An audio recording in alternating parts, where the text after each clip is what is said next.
This is Old Trafford. United was the best we can do as runners-up. The holy grail was we had to win the league. We hadn't won it for 26 years. In order to break that up, you need to do something which is different, something that makes them think. Crossing came off Worthington. Bruce, yes! Yes for Manchester United! And Alex Ferguson can't contain himself. In such dramatic circumstances.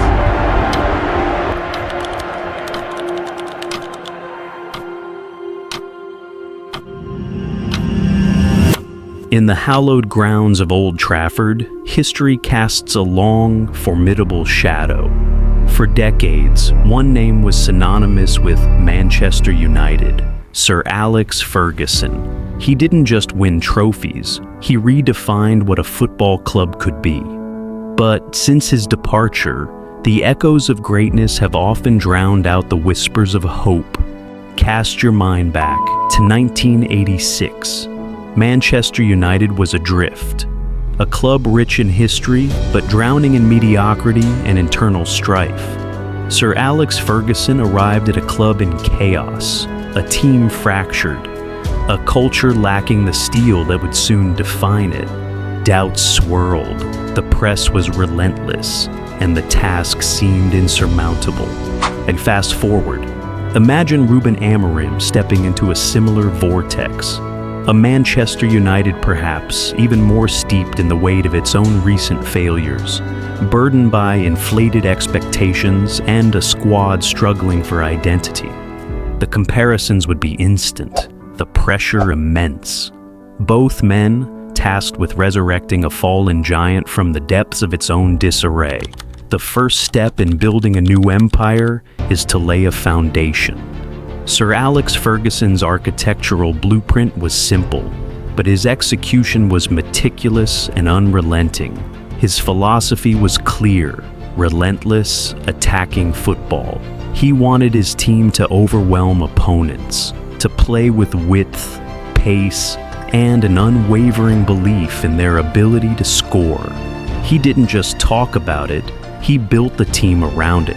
He was obsessed with wingers, with direct running, and with players who could operate in the spaces between the lines.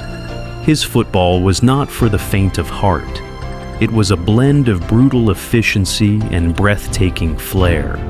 But that philosophy could not succeed without the correct culture. He created a dressing room where every player was expected to work harder than their opponent. The hairdryer treatment was legendary, not because he was a bully, but because he held every player to an impossibly high standard. No player, not even the biggest star, was bigger than the club. He proved this by selling established internationals who he felt had grown complacent, sending a powerful message to everyone else. The new identity was forged in the fires of youth. He trusted a group of teenagers, Giggs, Beckham, Scholes, Neville, Butt, to carry the mantle of this great club. By placing the future in the hands of boys who lived and breathed Manchester United, he reconnected the club with its very soul. He didn't just buy players, he molded them, he challenged them, and he inspired them to become icons. Ruben Amorim's architectural plan, while rooted in the same principles, is a modern reinterpretation. His philosophy is a distinct, tactical system, the 3-4-3 formation.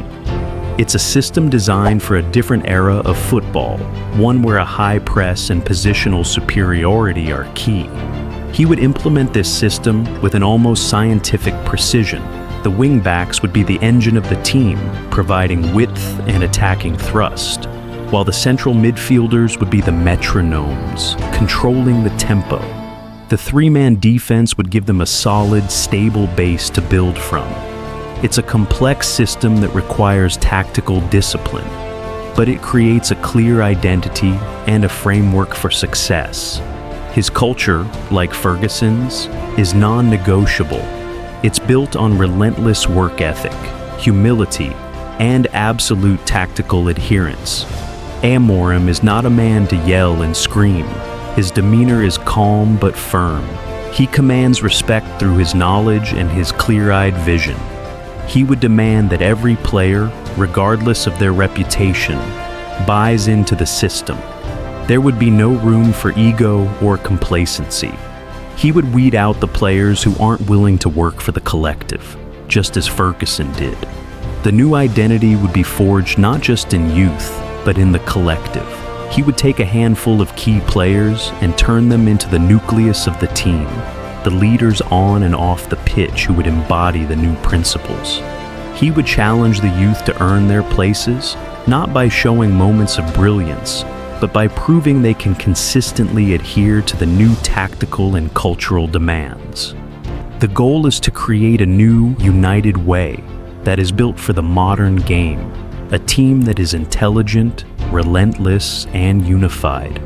It's not about replicating the past, but about building a new legacy on the same foundational principles that made the club great to begin with. Two architects, separated by time, both building the future from the ground up. The path from chaos to cohesion is not a straight line. It is a long, arduous journey marked by setbacks and small, hard-won victories. For Sir Alex Ferguson, the first 4 years at Manchester United were a brutal apprenticeship. The doubters were vocal, the media was relentless, and the results were inconsistent. They faced crushing defeats and agonizing draws. Ferguson himself was never far from the sack. At times, it seemed like the club was destined for failure. But amidst the chaos, the small victories began to accumulate. A gritty 1-0 win at a difficult away ground, a stubborn performance against a title rival, or a promising display from a young, academy-developed talent. These were the glimmers of hope that kept the project alive. He was building his team from the back, instilling a new defensive discipline that had been lacking for years. He was demanding more from his players in training, a process that was slow and painful, but was fundamentally changing them as professionals. The players were beginning to believe in his vision, even when the results weren't there. The fans, too, were starting to see the signs of a team with a newfound character. The process was agonizingly slow, but beneath the surface, the foundations of a new dynasty were being laid, brick by painstaking brick. It was a testament to his sheer will that he survived long enough to see his work bear fruit. For Ruben Amorim's Manchester United, the process would be a similar test of patience and resilience. The first season would be a period of significant tactical adjustment. The players, used to a more chaotic, individualistic approach, would struggle to adapt to the rigorous demands of Amorim's system. There would be frustrating draws where they dominated possession but failed to score, and crushing defeats where they were punished for a single tactical lapse. The media would pounce, comparing his results unfavorably to those of his predecessors, and the online discourse would be full of Amorim out banners. But if you were watching closely, you would see the small victories. You would see a team that, for the first time in years, was playing with a clear tactical identity. You would see the defenders, once a porous unit, working together seamlessly. You would see the midfielders moving in sync, creating angles and space where there was once only confusion. A crucial penalty saved by the goalkeeper, a last-ditch tackle to preserve a hard-fought draw, a beautifully constructed team goal that showed the system was working. The fans would go from skepticism to cautious optimism. They would see the players running harder, fighting for every ball, and celebrating together with a newfound unity. They would start to appreciate the ugly wins and the disciplined performances and draws. The media narrative would slowly begin to shift from one of crisis to one of progress. The players, once a collection of individuals, would transform into a cohesive unit, a brotherhood forged in the fires of shared struggle. The early season would be a grind, but it would be a necessary one. Every pass, every run, and every tackle would be a tiny step forward on the long road to redemption. The process is not about a single magic moment. It is about the thousands of small, almost imperceptible moments that add up to a seismic shift. The stage is being set, the belief is beginning to grow, and all of this hard work is building towards something bigger. One historical match that will change everything. Every great dynasty has its genesis, a moment so pivotal, so emotionally charged, that it validates all the preceding pain and struggle. For Sir Alex Ferguson's United, that moment was the 1990 FA Cup final replay against Crystal Palace.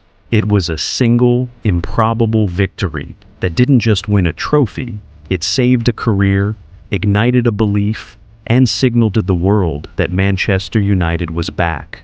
For Ruben Amorim's Manchester United, the story would inevitably lead to one historical match. The 20th of September, 2025. It wasn't a cup final, but for Ruben Amorim's Manchester United, this Premier League clash against Chelsea was everything. After a humbling derby defeat and a season of inconsistent form, the pressure was immense. This was the moment to prove his system worked. The match began in a chaotic and dramatic fashion. Just 5 minutes in, Chelsea's goalkeeper was shown a straight red card for a professional foul. With a man advantage, United capitalized swiftly. Bruno Fernandes, celebrating his 100th goal for the club, tapped home from close range in the 14th minute. Casemiro, the midfield anchor, doubled the lead with a header in the 37th. It seemed too easy, too perfect. But in a cruel twist of fate, Casemiro, the hero, became the villain.